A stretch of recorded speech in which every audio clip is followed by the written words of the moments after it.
yung governance and anti-corruption. Gagawin ko ang isang pagtatatag ng isang truth commission. Binubuo ito ng mga ordinaryong mamamayan upang imbestigahan ang mga kaso ng korupsyon sa loob ng ahensya ng gobyerno.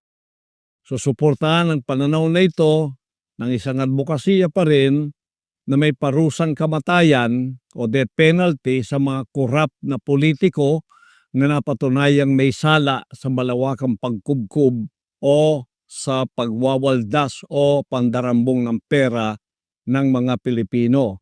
Yan po ay advokasya rin ng isa kong kasamaan sa PDP Laban, si Atty. Vic Rodriguez. Pareho po kami riyan.